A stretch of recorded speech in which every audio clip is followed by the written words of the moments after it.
You may have some students unable to sign into Deafverse. It's likely related to your school's internet or email filtering system.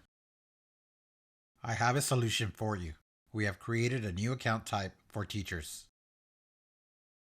Sign up as a teacher and create your own Deafverse classroom.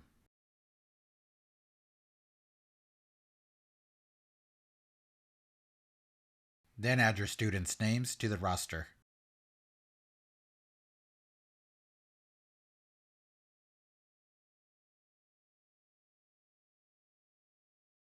From your student roster, you can share the students' login information with them.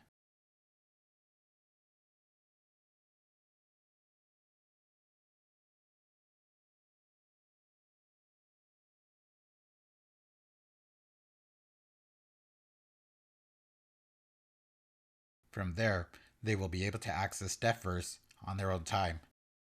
And using your teacher account, you will be able to track the student's progress.